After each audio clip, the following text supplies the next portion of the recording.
Salut à tous, j'espère que vous allez bien. On se retrouve aujourd'hui pour une nouvelle vidéo. On va parler des élections du FC Barcelone, l'actualité, tout ce qui s'est passé ces dernières semaines.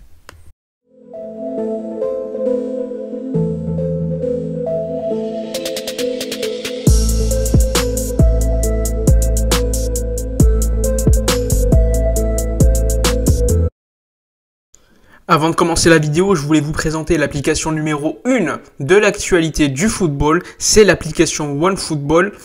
Comme vous le savez, cette application, elle est disponible sur l'App Store, mais pas que, également sur Android.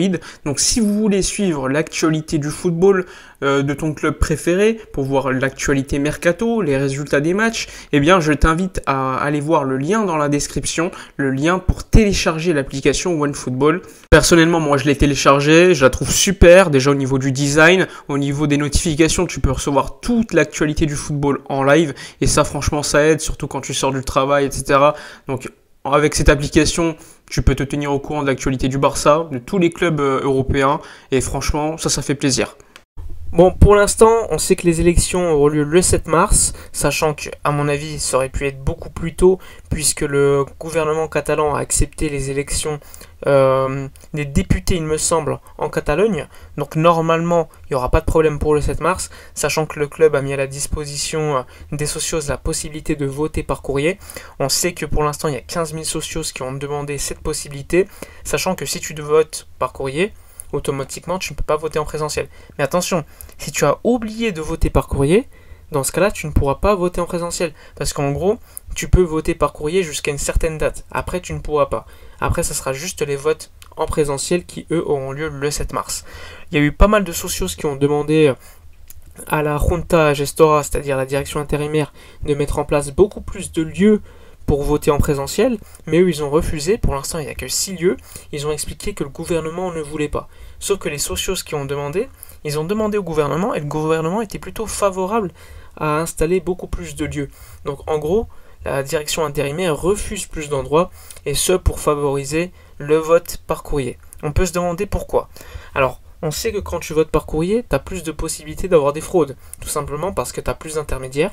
On sait que ce sera les employés de la poste qui vont avoir accès à ces bulletins de vote, et ce ne sera pas des socios qui vont apporter leur propre bulletin de vote jusqu'à l'endroit où tu votes, par exemple au Camp Nou. Donc ça sera beaucoup plus différent, et dans ce cas-là, comme je vous l'ai dit, il y a 15 000 socios qui ont demandé pour l'instant de voter par courrier, et pour l'instant, évidemment, c'est pas la majorité va voter en présentiel, et donc dans ce cas-là, moins de fraude potentielle. Et on sait que Joan Laporta, lui, a un peu peur, il sait qu'il est le grand favori de cette compétition, de ces élections, il veut le vote en présentiel, et c'est pour cela que lui aussi a demandé plus d'endroits pour voter en présentiel le 7 mars. Mais maintenant c'est beaucoup trop tard, sachant que le vote par courrier a été installé, tu auras 15 000 socios, voire 20 000 qui vont voter par courrier, et attention, personnellement je ne fais pas confiance à cette direction intérimaire, j'ai pas envie d'être complotiste, mais je préférerais que les gens votent en présentiel. Mais bon, après évidemment il y a le Covid, il ne faut pas non plus qu'il y ait des mouvements de foule, et c'est pour cela qu'on peut se demander pourquoi ils n'ont pas mis tout simplement en place beaucoup plus de lieux pour voter en présentiel. Donc faites votre avis. Personnellement, j'ai le mien, j'ai pas envie d'être un complotiste, mais avec ce club, on peut être surpris. Il y a tellement de choses qui se déroulent, il y a tellement de parties prenantes qui sont intéressées par le club, de manière directe ou indirecte, qu'il faut toujours faire attention. Après avoir dit cela, ces derniers temps, il y a eu des débats au niveau économique, avec le représentant de Joan Laporta, qui est le vice-président économique dans le cas où il sera élu, qui s'appelle Jaume Giró, qui était le directeur d'une grande banque catalane.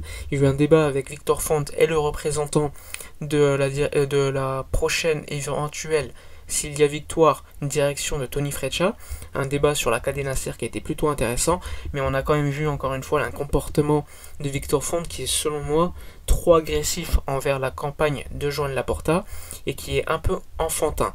On peut voir son comportement, ses mimiques, ses gestes devant la caméra. Pour moi, c'est pas l'image d'un président. Pour moi, c'est plutôt l'image de quelqu'un qui veut attaquer à tout prix le favori, et ce, pour essayer de gagner. Mais à mon avis, il se ridiculise plus qu'autre chose. Et en plus de cela, dans la journée qui a suivi, il y a eu l'affaire avec Gérard Piqué. En effet, Piqué il a fait une interview avec un youtubeur espagnol qui est très connu, très suivi. Et dans cette interview, Gérard Piqué, il explique que le Barça doit regarder le futur, doit penser à régénérer son effectif. Et il y a eu un tweet qui a été fait par Victor Font en disant oui, je suis d'accord avec toi, Gérard Piqué, il faut penser au futur. Et il a mis le hashtag Si al Futur, qui est donc son slogan de campagne, comme si Gérard Piqué, d'une certaine manière, était utilisé par Victor Font. Évidemment, ça n'a pas plu à Gérard Piqué, qui a fait un tweet en répondant à Victor Font, et il lui a dit s'il te plaît, en gros, ne m'utilise pas dans ta campagne. C'était pas un message pour te soutenir, en gros. Évidemment, il y a eu pas mal de moqueries, ça a été une attaque de Gérard Piqué à l'encontre de Victor Font. Évidemment, le camp Laporta, très heureux. Le camp Anthony Freccia n'a pas répondu puisqu'il n'est pas très intéressé par cette affaire. Et surtout, à mon avis, parce qu'il n'est pas du tout favori. Mais encore une fois, il y a eu pas mal de supporters des deux camps qui se sont acharnés les uns contre les autres. Mais la réponse pour moi de Gérard Piqué, c'est clairement un signe de soutien pour Joan Laporta. Même s'il ne le dit pas, pour moi, c'est clairement ça. Après, Victor Font a essayé de calmer les choses en disant il n'y a pas de problème, Gérard Piqué, je respecte ta posture. Il n'y a aucun problème entre nous.